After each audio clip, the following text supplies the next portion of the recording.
ವಿಧವೆ ಮೇಲಿನ ಮೋಹಕ್ಕೆ ಇಲಿಪಾಷಾಣ ಕುಡಿಸಿ ಪತ್ನಿಯನ್ನೇ ಕೊಲೆ ಮಾಡಿರುವಂತಹ ಘಟನೆ ಬೆಳಗಾವಿ ಜಿಲ್ಲೆಯಲ್ಲಿ ನಡೆದಿದೆ. ಬೆಳಗಾವಿ ಜಿಲ್ಲೆಯ ಗೋಕಾಕ್ ತಾಲೂಕಿನ ಶಿಂದಿ ಕುರಬೆಟ್ಟ ಗ್ರಾಮಕ್ಕೆ ಸಕ್ಕುಬಾಯಿ ಪಟಾಯತ್ ಅವಳನ್ನ ಗಂಡ ಸಂತೋಷ್ ಪಟಾಯತ್ ಕೊಲೆಯನ್ನ ಮಾಡಿದ್ದಾನೆ. 9 ವರ್ಷಗಳ ಹಿಂದೆ ಧಾರವಾಡ ತಾಲೂಕಿನ ಕಲ್ಲೂರ ಗ್ರಾಮದ ಸಕ್ಕುಬಾಯಿ ಜೊತೆಗೆ ಸಂತೋಷ್ ವಿವಾಹ ಆಗಿದ್ದ.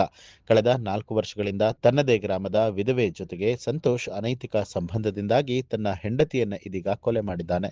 ಬೈಲಹೊಂಗಲ ತಾಲೂಕಿನ ಅರುಕುಂಬಿ ಗ್ರಾಮದಲ್ಲಿರುವಂತಹ ಚಾಮುಂಡೇಶ್ವರಿ ದೇಗುಲಕ್ಕೆ ಅಧಿಕ ಮಾಸ ಇದೆ ಅಂತ ಹೇಳಿ ಪತ್ನಿ ಜೊತೆಗೆ ಸಂತೋಷ್ ದೇವಾಲಯಕ್ಕೆ ಹೋಗಿದ್ದು, ಮರಳಿ ಬರುವಾಗ ತಂಪು ಪಾನೀಯದಲ್ಲಿ ಇಲಿಪಾಷಾಣ ಬಳೆಚೂರನ್ನ ಬೆರೆಸಿ ದೇವಿ ಪ್ರಸಾದ ಅಂತ ಹೇಳಿ ತನ್ನ ಹೆಂಡತಿಗೆ ಕುಡಿಸಿದ್ದ. ಪ್ರಜ್ಞೆ ತಪ್ಪಿದ ಹಾಗೆ ನಡುರಸ್ತೆ ಮೇಲೆ ಸಕ್ಕುಬಾಯಿ ಕತ್ತು ಹಿಸುಕಿ ಕೊಲೆಗೈದು ಕೊಲೆಯನ್ನೇ ಅಪಘಾತ ಅಂತ ಹೇಳಿ ಬಿಂಬಿಸೋದಕ್ಕೆ ಬೈಕನ್ನ ಪತ್ನಿ ಮೇಲೆ ಎತ್ತಿ ಹಾಕಿದ್ದ.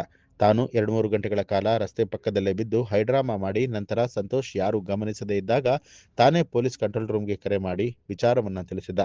ಮಾಹಿತಿ ತಿಳಿದಿದ್ದ ಹಾಗೆ ಸ್ಥಳಕ್ಕೆ ಆಗಮಿಸಿದ ಪೊಲೀಸರು ಸಕ್ಕುಬಾಯಿ ಮೃತದೇಹ ಕಂಡು ಅನುಮಾನಗೊಂಡರು. ಮರಣೋತ್ತರ ಪರೀಕ್ಷೆಗೆಂದು ಬೆಳಗಾವಿ ಬಿಮ್ಸ್ ಆಸ್ಪತ್ರೆಗೆ ರವಾನಿಸಿದ್ದಾರೆ.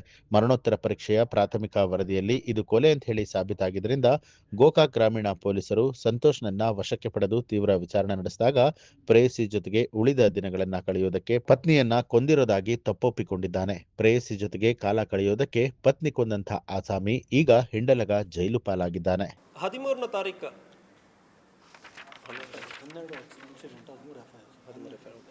ಸೊ 12 ಜೂನ್ ಬೆಳಗಾವಿ ಜಿಲ್ಲೆ ಗೋಕಾಕ್ ರೂರಲ್ ಪೊಲೀಸ್ ಸ್ಟೇಷನ್ ವ್ಯಾಪ್ತಿಯಲ್ಲಿ ಬರುವ ಸಿಲ್ತಿಬಾವಿ ಏರಿಯಾನಲ್ಲಿ ಒಂದು ಆಕ್ಸಿಡೆಂಟ್ ಆಗಿರೋದು. ಮೆಡಿಕಲ್ ಎಮರ್ಜೆನ್ಸಿ ಸಡನ್ ಆಗಿ ಬರಬೇಕಂದ್ರೆ ಒಂದು ಕಾಲ್ ಬರ್ತದೆ.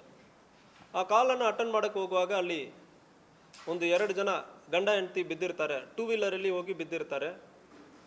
ಸೊ ಗಂಡನಿಗೆ ಏನೋ ಮೇಜರ್ ಗಾಯ ಏನೂ ಇಲ್ಲ, ಅವನಲ್ಲಿ ಬಿದ್ದಿರ್ತಾನೆ. ಹೆಂಡತಿಗೆ ಗಾಯ ಯಾವುದು, ಮೇಜರ್ ಗಾಯ ಯಾವುದು ಕಾಣ್ತಾ ಇಲ್ಲ.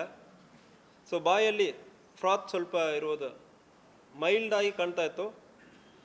ಗಂಡನ ಜೊತೆ ಮಾತಾಡುವಾಗ ಗಂಡನೇ ಕಾಲ್ ಮಾಡಿರ್ತಾನೆ,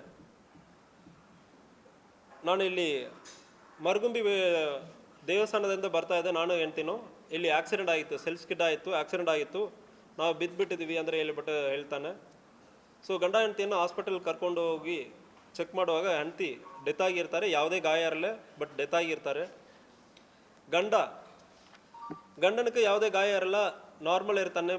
ಎಲ್ಲ ಚೆಕ್ ಮಾಡೋ ಸಂದರ್ಭದಲ್ಲಿ ನಾರ್ಮಲ್ ಇರ್ತಾನೆ. ಪೊಲೀಸ್ ಸ್ಟೇಷನ್ಗೆ ಕರ್ಕೊಂಡು ಬಂದು ಸಂಪೂರ್ಣವಾಗಿ ಏನೇನಾಗಿದೆ ಅಂದರೆ ವಿಚಾರಣೆ ಮಾಡೋ ಸಂದರ್ಭದಲ್ಲಿ ಆ ಗಂಡನ ಹೆಸರು ಸಂತೋಷ್ ರೇವಣ್ಣ ಪಟ್ಟಾಯತ್, 33 ವರ್ಷ, ಸಿಂತಿಗುರಿ ಬೆಟ್ಟ ವಿಲೇಜ್, ಘಟಪ್ರಭಾ ಹತ್ತಿರ ಇರ್ತದೆ. ಇವನ ಹೆಂಡತಿ ಸಾಕವ್ವ ಸಂತೋಷ್ ಪಟ್ಟಾಯತ್, 32 ವರ್ಷ.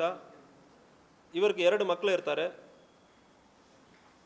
ಗಂಡ ಹೆಂಡತಿ ಇಬ್ಬರು ಸಿಂತಿಗುರಿ ಬೆಟ್ಟನಲ್ಲಿ ವಾಸ ಮಾಡ್ತಾರೆ. ಇವನು ಟೈಲ್ಸ್ ಫಿಕ್ಸ್ ಮಾಡುವ ಕೆಲಸ ಮಾಡ್ತಾ ಇರ್ತಾನೆ. ಹೆಂಡತಿ ಅಂಗನವಾಡಿ ಕೆಲಸಕ್ಕೆ ಹಿಂಗಳು ಸೇರಬೇಕಂದ್ರೆ ಓದ್ತಾ ಇರ್ತಾರೆ ಇತ್ತೀಚೆಗೆ. ಸೊ ಇವನಕ್ಕೊಂದು ಎಕ್ಸ್ಟ್ರಾ ಮ್ಯಾರಿಟಲ್ ಅಫೇರ್ ಇರುವುದು ಕಂಡು ಬಂದಿರ್ತದೆ.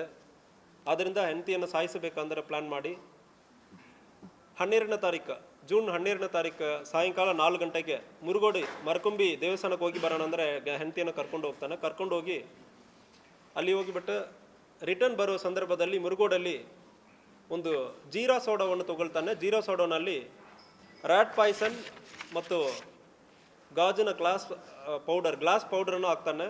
ಪೌಡ್ರನ್ನು ಹಾಕಿ ಹೆಂಡತಿಗೆ ಮಿಕ್ಸ್ ಮಾಡಿಬಿಟ್ಟು ಸ್ವಲ್ಪ ದೂರ ಬಂದು ಜೀರಾ ವಾಟರ್ ಕುಡಿ, ನಿಮಗೆ ಸಮಸ್ಯೆ ಇರೋದ್ರಿಂದ ಜೀರಾ ವಾಟರ್ ಕುಡಿ ಅಂದರೆ ಹೇಳ್ಬಿಟ್ಟು ಹೆಂಡತಿ ಕೊಡ್ತಾನೆ. ಮಿಕ್ಸ್ ಮಾಡದೇ ಇರೋದನ್ನು ಇವನು ಕುಡಿತಾನೆ ಇನ್ನೊಂದಲ್ಲಿ. ಕುಡಿದ ನಂತರ ಒಂದು 10 ಕಿಲೋಮೀಟರ್ ಟ್ರಾವೆಲ್ ಮಾಡಿ ಸಿಲ್ತಿಬಾವಿ ಬರೋ ಸಂದರ್ಭದಲ್ಲಿ ಹೆಂಡತಿಗೆ ಹುಷಾರು ತಪ್ತದೆ, ಶಿವರಿಂಗ್ ಆಗ್ತದೆ. ಆಗೋ ಸಂದರ್ಭದಲ್ಲಿ ಅಲ್ಲಿನೇ ಗಾಡಿಯನ್ನು ನಿಲ್ಲಿಸ್ತಾರೆ. ತುಂಬ ಇವ್ರಿಗೆ ಮೆಡಿಕಲಿ ಸಮಸ್ಯೆ ಆಗೋ ಸಂದರ್ಭದಲ್ಲಿ ಗಂಡನೇ ಸ್ಟ್ರಾಂಗ್ಲೇಟ್ ಮಾಡ್ತಾನೆ, ಕುತ್ತಿಗೆಗೆ ಸ್ಟ್ರಾಂಗ್ಲೇಟ್ ಮಾಡಿಬಿಟ್ಟು ಕೊಲೆ ಮಾಡ್ತಾನೆ. ಕೊಲೆ ಮಾಡಿಬಿಟ್ಟು ಪೊಲೀಸರಿಗೆ ಮಾಹಿತಿಯನ್ನು ತಿಳಿಸ್ತಾನೆ. ನಾವು ಇಂಥಗೆ ಆಕ್ಸಿಡೆಂಟಲ್ಲಿ ಬಿದ್ದಿದ್ದೀವಿ ಅಂದರೆ ತಿಳಿಸಿರ್ತಾನೆ. ಇದರಲ್ಲಿ ಇವನು ಗಂಡನ ಇನ್ವಾಲ್ವ್ಮೆಂಟ್ ಇರೋದು ಕಂಡು ಬಂದಿರ್ತದೆ. ಇದು ಜೊತೆಗೆ ಬೇರೆ ಯಾರು ಪ್ರಚೋದನೆ ಮಾಡಿದಾರ, ಇವನಕ್ಕೆ ಒಂದು ಎಕ್ಸ್ಟ್ರಾ ಮ್ಯಾರಿಟಲ್ ಅಫೇರ್ ಇರೋದ್ರ ಬಗ್ಗೆ ವಿಚಾರಣೆ ಮಾಡ್ತಾ ಇದ್ದೀವಿ. ಅವರ ಪಾತ್ರ ಇರೋದ್ರ ಬಗ್ಗೆ ಇದುವರೆ ಕಂಡು ಬಂದಿಲ್ಲ. ಬಟ್ ಅವರು ಕೊಲೆ ಮಾಡೋಕ್ಕೆ ಹೇಳಿದ್ದಾರೆ ಅಂದರೆ ಅದನ್ನು ಕೂಡ ವಿಚಾರಣೆಯಲ್ಲಿ ನಡೀತಾ ಇದೆ. ಸೊ ಆಲ್ರೆಡಿ ಅಕ್ಯೂಸರನ್ನು ಸೆಕ್ಯೂರ್ ಮಾಡಿ ಪ್ರೊಡ್ಯೂಸ್ ಮಾಡಲಾಗಿದೆ. ತನಿಖೆಯಲ್ಲಿ ಇದೆ, ಕೇಸ್ ತನಿಖೆಯಲ್ಲಿ ಇದೆ. ಇದರಲ್ಲಿ ಬೇರೆ ಯಾರು ಇನ್ವಾಲ್ವ್ ಆಗಿದ್ದಾರೆ ಅಂದರೆ ಅದು ತನಿಖೆ ನಡ್ತಾ ಇದೆ. ನ್ಯೂಸ್ ಅಲರ್ಟ್, ನಿಮ್ಮಿಂದ ನಿಮಗಾಗಿ.